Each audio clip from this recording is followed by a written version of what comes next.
ये तुम क्या कर रही हो बेटा? तुम्हें पता भी इसके कॉन्सिक्वेंसेस क्या हो सकते हैं? हरदेव के हिसाब से अनन्या ने हाथ आई एक अच्छी अपॉर्चुनिटी ठुकरा दी थी। सनी ने तो सामने से ही कॉल किया था और रिक्वेस्ट की थी, लेकिन अनन्या ने तो पल्ला ही झाड़ दिया।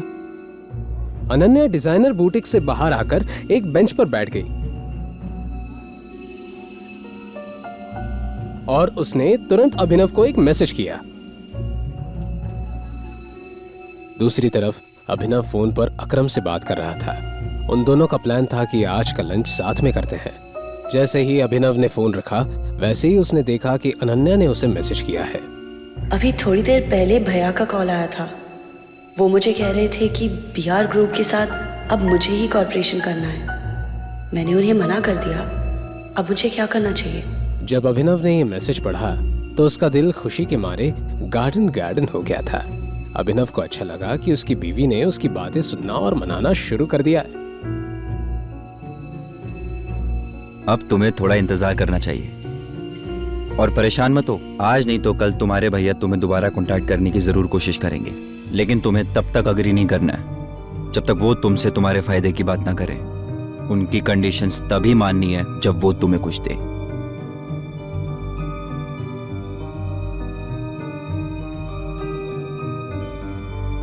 आज बहुत दिनों बाद अभिनव की मुलाकात अकरम से हो रही थी। एक अकरम ही तो था जिसने अभिनव को उसकी असली पहचान से रूबरू करवाया था, टाइगर नाम से रूबरू। Tiger, welcome welcome welcome. आओ, इधर बैठो। अकरम ने अभिनव को सम्मान देते हुए मेन चेयर पर बैठाया और कहने लगा कि उसने उसे एक खास मकसद के लिए बुलाया है। उसके बाद अकरम ने जैसे ही एक ताली बजाई, वैसे ही काले कपड़ों में एक आदमी उस कमरे में आया। उसके हाथ में एक छोटा सा बॉक्स था। अकरम ने उस आदमी के हाथ से उस बॉक्स को लिया और अभिनव को देखने लगा। इसे मैंने खास तुम्हारे लिए प्रिपेयर किया था। पिछले 18 सालों से ये अमानत मेरे साथ थी, लेकिन अब वक्त आ गया है कि ये उसके हाथों में जाए जिसकी अमानत है। अकरम अंकल,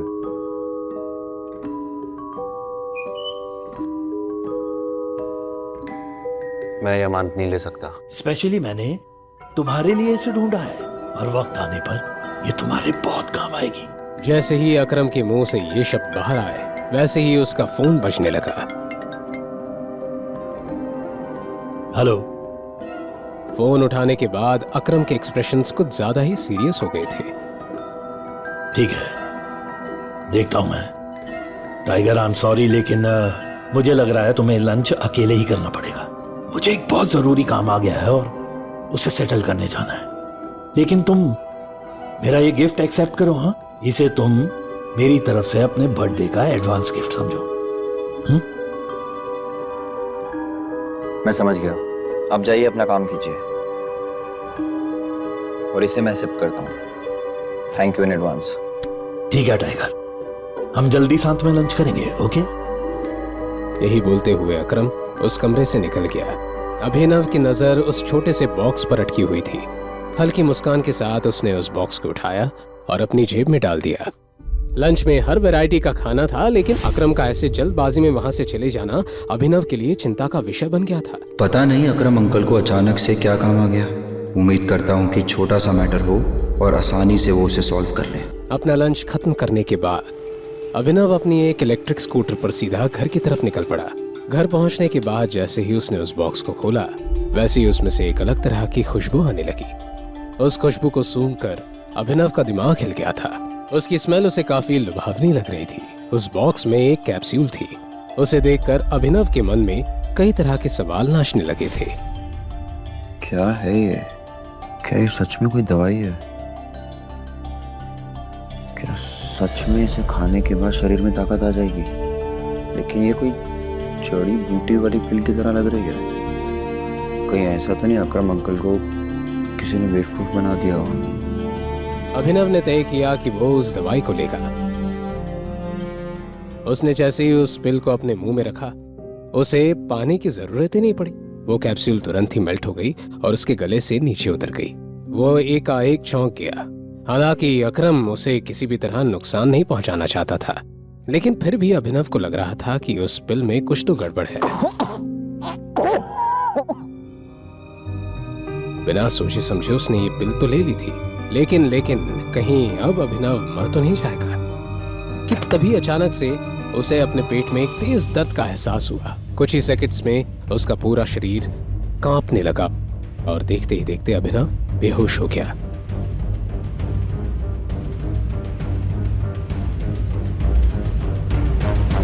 जब उसकी आंख खुली तो लगभग रात हो गई थी। अभिनव ने आंख खोली थी कि तभी अचानक से उसे तेज बदबू आने लगी। इस समय उसके कपड़े पूरी तरह गीले हो गए थे और उनमें से भी बदबू आ रही थी। वो काफी डिस्गस्टिंग लग रहा था। अभिनव के पास सोचने का बिल्कुल टाइम नहीं था। वो शावर लेने के लिए बाथरूम चला गया। अपने शरीर को अच्छे से साफ करने में उसे करीब 1 घंटा लगा।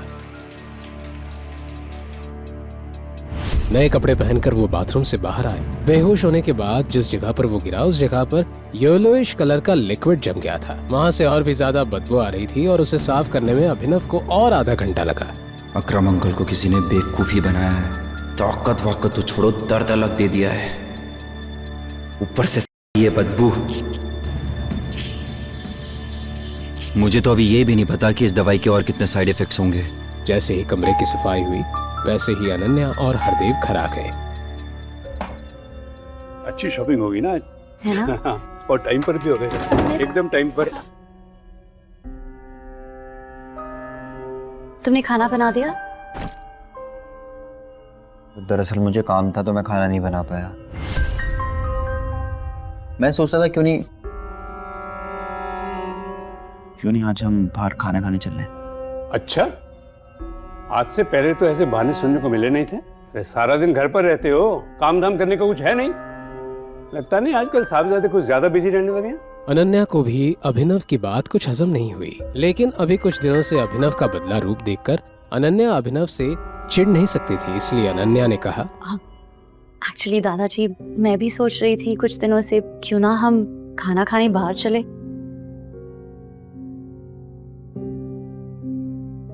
अनन्या की इस हरकत से अभिनव को समझ आ गया कि वो उसकी मदद कर रही है।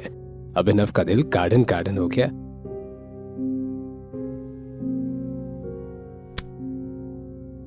अभिनव, ये सब क्या चल रहा है? रिस्पॉन्सिबिलिटी भी कोई चीज होती है। तुम हमेशा से खाना बनाते हो, आजकल तुम्हें क्या हो गया है? और ये एक्सक्यूजेस देना बंद करो। ठीक है। परसों सनी भैया का बर्थडे है।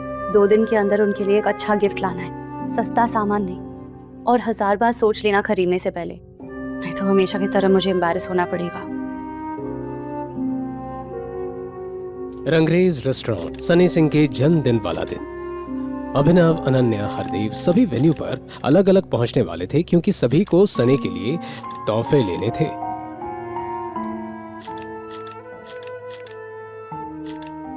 समय देख रही हो? अभिनव अभी तक नहीं आया था और अनन्या उसी का इंतजार कर रही थी। अभिनव ने अनन्या से प्रॉमिस किया था कि इस बार वो भी गिफ्ट देगा, वो सबसे हटके होगा। लेकिन उसके बाद भी अनन्या के दिल में एक खलबली मची हुई थी। जब अनन्या ने देखा कि अभिनव अपने हाथ में ऑर्डिनरी लकड़ी का बॉक्स हाथ में लेकर वहां पहुंच गया है तो उसके चेहरे पर 12 बज गए। क्या यार अभिनव, कम से कम बॉक्स तो गिफ्ट रैप करवाती। अरे मुझे वैसे भी रैप नहीं कराना था और मेरे पास टाइम भी नहीं था ये रैप कराने का।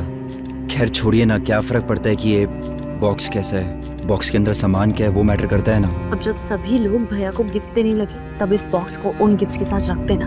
इस बार मुझे कोई ड्रामा नहीं चाहिए, थक गई हूँ मैं। ठीक है, जैसे तुम बोलो। सनी सिंह का वफादार दोस्त चिराग ये सब देख रहा था और अभिनव को जलील करने का ये सुनहरा मौका वो अपने हाथ से नहीं जाने देना चाहता था। अब ये फटीचर भी पार्टीज में आएंगे। चिराग, अभिनव मेरा पति है, खबरदार अगर उसे नीचा दिखाया तो। लोग अनन्या, मैं तुम्हारी फीलिंग्स को हर्ट नहीं करना चाहता, पर इस फटीचर को पता भी तो होना चाहिए कि इसकी शादी एक करोड़पति लड़की से हुई है। कब तक ऐसे भिखारियों की तरह घूमता रहेगा? अपने काम से काम रखो, मुझे यहाँ पर कोई सीन क्रिएट नहीं करना है। बकवास बंद कर और अपनी औकात मेरा समझा। और भूल मत, तू एक मामूली सा डिलीवरी बॉय था। अनन्या से शादी की होगी, ज्यादा हवा में उड़ रहा है क्या? उससे कोई फर्क नहीं पड़ता है मैं जितना मर्जी यूजलेस हूँ, लेकिन तुझसे काफी बेटर हूँ। जिसे बीआर कंपनी ने कचड़े की तरह अपने ऑफिस से बाहर निकाल दिया था। मामला कुछ ज्यादा ही गर्म हो गया था। चिराग शहर के बड़े बड़े गुंडों के साथ में भी उसका अच्छा खासा उठना बैठना था, लेकिन उसके बाद भी उसने चिराग से पंगा ले लिया। हो गया कल्याण, आज की रात अभिनव के लिए अच्छी नहीं जाने वाली। ऐसा ही होना चाहिए था इसके साथ। सिंह खानदान के लोग अभिनव को मार खाता हुआ देखना चाहते थे। जैसे ही चिराग ने मुक्का मारने के लिए अपना हाथ अभिनव की ओर बढ़ाया, वैसे ही अभिनव ने तुरंत ही उसका हाथ पकड़ लिया और कड़क अंदाज में बोला, क्या तू अभी भी मुझे मारना चाहता है? कुत्ते कमीना, मैं तो तेरा खून पी जाऊंगा। जैसे ही चिराग के मुंह से शोले फिल्म का ये पुराना डायलॉग आया, अभिनव ने उसका हाथ इतनी जोर से ट्विस्ट किया कि चिराग की हालत खराब हो गई और वो चीखने लगा। मुझसे बहुत नफरत है ना?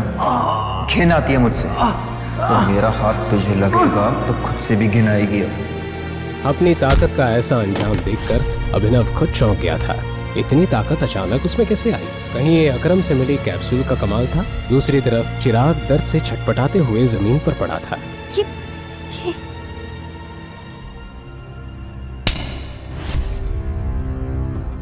तुम अपने आप को समझते क्या हो? आज सनी का जन्मदिन है, खुशियां मनाने का दिन। अभिनव भी हरदेव को गुस्से से घूरे जा रहा था। अगर आज मैंने तुझे जान से नहीं मार दिया ना, तो मेरा नाम चिराग ओबरॉय नहीं। ये बोलते हुए चिराग ने अपना फोन बाहर निकाला था और एक नंबर डायल किया। अभिनव ने हरदेव की हर बदतमीजी सही थी, लेकिन आज पानी सर के ऊपर आ चुका था। 2 साल हो गए हैं मेरी और अनन्या की शादी को। आपको मेरा कभी भी कोई कंट्रीब्यूशन दिखाई नहीं दिया। हमेशा से आपने मेरी बेइज्जती की है, नीचा दिखाया है, और इस थप्पड़ को तो मैं हमेशा याद रखूंगा। और जिस कुत्ते को आपने 2 साल पाला, वही कुत्ता अब जा रहा है वापस। और हाँ, भौंक कर नहीं जा रहा, काट कर जा रहा है। अगर आप चाहते हो कि आपके घर में मैं वापस आऊं, उस सनी को मुझसे माफी मांगनी पड़ेगी। मेरे पांव में गिरना होगा, नाक रगड़नी होगी। Just shut up! अनन्या की नजरें अभिनव पर ही टिकी हुई थी। अभिनव के ऐसे बर्ताव को देखकर उसने महसूस किया कि वो पूरा बदल गया है, बिल्कुल एक अजनबी की तरह। दूसरी तरफ अभिनव की बात सुनकर वहां मौजूद सभी लोग एकदम शॉक्ड रह गए थे। किसी ने भी नहीं सोचा था कि अभिनव जैसा कचरा अपने मुंह से ऐसे शब्दों का इस्तेमाल करेगा। कहां जा रहे हो? रोको इसे। तुझे यहाँ से जाने के लिए किसने कहा? तू यहीं रुक और अब देख तेरे साथ क्या होता है। जैसे ही चिराग ने अपनी बात खत्म की, वैसे ही रंगरेज रेस्टोरेंट के बाहर कुछ कार्स तेजी से आकर रुकी।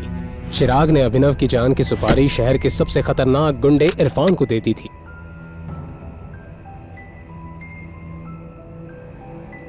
अपने आदमियों के साथ इरफान गुस्से से जैसे ही अंदर आया, चिराग ने उससे कहा, इरफान भाई फाइनली आप आ गए। बोल चिराग, क्या मसला है? कौन सी गंदगी को साफ करना है? वो कचरा इरफान भाई।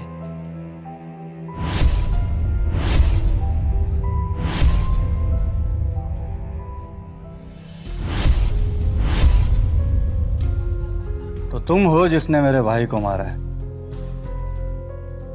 जिस कुत्ते को भौंकने की आदत हो, उसे सबक नहीं सिखाना चाहिए क्या? बेटा, तुम अभी जवान हो, तुम्हारे खून में बहुत गर्मी है, समझ सकता हूँ। पर क्या तुम्हें ये बात पता है कि मुझसे आज तक इस तरह किसी ने बात नहीं की? मुझे कोई फर्क नहीं पड़ता लोग आपसे किस तरह बात करते हैं। अगर आपने मुझसे इस तरह से बात करी तो बहुत रिग्रेट होगा आपको। लड़के, कसम से तेरे में बहुत एरोगेंस है। अब तेरे जैसे छोटे इंसान के सामने मैं एरोगेंट भी नहीं हो सकता क्या?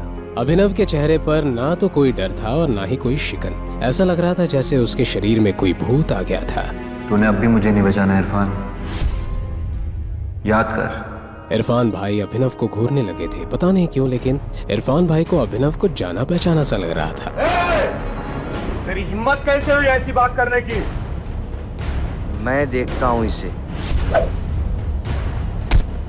इरफान भाई की बेइज्जती होते देख उनके शागिर्द भी अभिनव पर एक साथ टूट पड़े।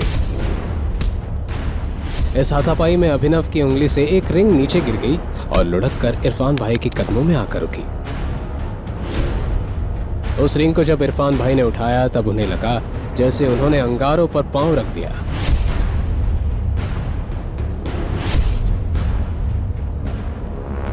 वो तुरंत अभिनव के पैरों में गिर गए और कहने लगे, टाइगर मुझे माफ कर दो टाइगर, मेरे से बहुत बड़ी भूल हो गई। आगे की कहानी जानने के लिए देखें अगला एपिसोड सिर्फ पॉकेट एफएम के यूट्यूब चैनल पर, और द रिटर्न ऑफ टाइगर के सारे एपिसोड्स को सुनने के लिए डिस्क्रिप्शन में दी लिंक से डाउनलोड करें पॉकेट एफएम ऐप।